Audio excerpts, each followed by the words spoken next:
নমস্কার, moms recipe and ট্রিপে আপনাদের সকলকে স্বাগত। আজ আমি আবার একটা রেসিপি নিয়ে আপনাদের সামনে হাজির হয়েছি। আমার সঙ্গে থাকুন, আমি কি বানাই দেখতে থাকুন। এবার দেখুন, আমি মাছের পেটিগুলোকে নিয়েছি। রুই মাছ এনেছিল, সেই রুই মাছের পেটিগুলোকে রেখেছি। এই মাছের পেটিগুলো দিয়ে আমি ফিশ ফ্রাই বানাবার চেষ্টা করছি। এবার নুন দিয়ে দিলাম পরিমাণ মতো, হলুদ দিলাম, লঙ্কা গুঁড়ো দিলাম, আদা বাটা দিলাম, পরিমাণ মতো দিতে হবে। কাঁচা লঙ্কা কুচো করে রেখেছি, আমি একটু গ্রেটারেতে গ্রেট করে নিয়েছি, সেই কাঁচা লঙ্কাটা দিলাম। যেমন ঝাল খাবেন সেরকম অনুযায়ী দিতে হবে। রসুনটাও আমি গ্রেটারের সাহায্যে গ্রেট করে রেখেছি, সেটা দিয়ে দিলাম। এখন ধনেপাতার সময়, শীতকাল, তাই একটু ধনেপাতা দিলাম। তা নাহলে আপনারা গরম মশলাও দিতে পারেন। ধনেপাতা দিয়ে দিলাম। পরিমাণ মতো চিনি দিলাম, মানে স্বাদ অনুযায়ী, স্বাদটা যাতে মিষ্টির পরিমাণটা খুব বেশি না হয়ে যায়, অল্প পরিমাণে চিনি দিলাম। সর্ষের তেল দেবো, অল্প পরিমাণে সর্ষের তেল দেবো। বাইন্ডিংয়ের জন্য আমি বেসন দিয়ে দিলাম একটু, আর লেবুর রস। এটা দিলে খুব সুন্দর খেতে হয় ফিশ ফ্রাই। একটা লেবুর 4-8খানা করে, আধখানা 4-8খানার 1-8খানা আমি এটা দিলাম। চাট মশলা দিলাম, একটু পিরি পিরি মশলা দিলাম। এটা অপশনাল, এটা আপনারা দিতেও পারেন, না দিতেও পারেন। এবার দেখুন, এটাকে আমি ম্যারিনেট করে নেব, ভালোভাবে মাখিয়ে নেব। সব মশলাগুলো খুব সুন্দর করে মাখিয়ে ভালো করে মাখাতে থাকবো, একটা একটা করে ভালোভাবে মাখিয়ে নিলাম সমস্ত মশলাটা দিয়ে। এটাকে আমি 1 ঘন্টা আমি রেখে দেবো, তারপরে কিন্তু আমি এটা রান্না করব। এবার দেখুন, আমি 1 ঘন্টা বাদে এই ম্যারিনেট করা মাছটা নিয়ে ফিরে এলাম। এই যে দেখেছেন, 1 ঘন্টা বাদে ফিরে এলাম। মাছটা বেশ ভালোভাবে ম্যারিনেট হয়ে গেছে। এবার আমি এই যে বিস্কুটগুলো নিয়েছি, টোস্ট বিস্কুটগুলো, সেই বিস্কুটগুলোকে আমি এবার গুঁড়ো করে নেবো একটু। এবার দেখুন, বিস্কুটটা আমি গুঁড়ো করে নিয়েছি, ভালোভাবে গুঁড়ো হয়ে গেছে।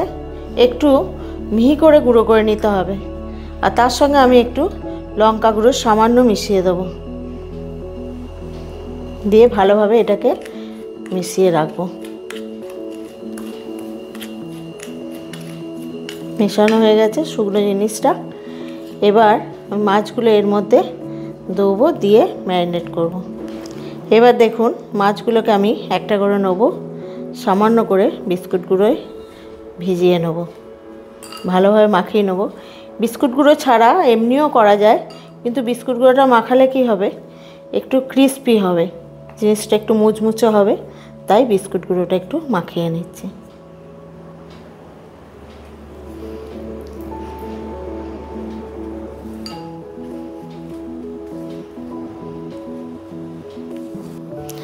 শীতকালে বিকালের দিকে বা ভাতের সাথেও খেতে পারেন সুন্দর ফিশ ফ্রাই।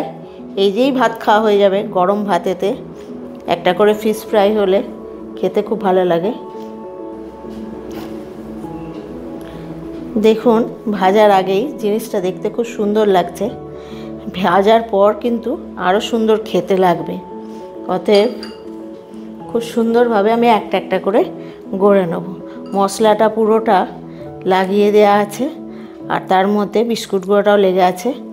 খুব সুন্দর ক্রিস্পি হবে জিনিসটা, খেতেও খুব মুচমুচে এবং খাস্তা হবে। আপনারা বাড়িতে এরকমভাবে বানাবেন, খেতে খুব ভালো লাগবে। মশলা কোনোটা ছেড়ে যাবে না।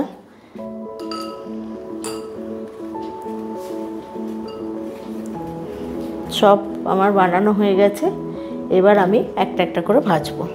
এবার দেখুন কড়াইয়ে আমি সর্ষের তেল বসিয়েছি। এটা আপনারা মন করলে সাদা তেলেও করতে পারেন, কিন্তু যেহেতু মাছ জিনিস আর বাঙালির প্রিয় জিনিস, তাই সর্ষের তেলের স্বাদটাও খুব ভালো হয়, তাই আমি সর্ষের তেল বসিয়েছি। তেল প্রায় গরম হয়ে গেছে, এবার আমি একটা একটা করে দিতে থাকবো।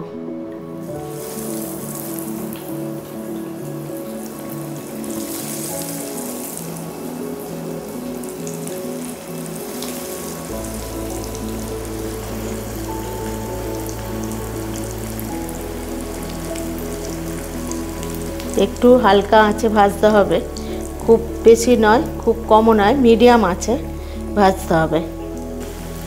এরকমভাবে উল্টে পাল্টে ভাজতে হবে। এক পিঠ ভেজেছি আর এক পিঠ উল্টে দিলাম, একটু উল্টে পাল্টে ভালো করে ভাজতে হবে। দেখুন এগুলো ভালোভাবে ভাজা হয়ে গেছে, এবার তুলে নেব।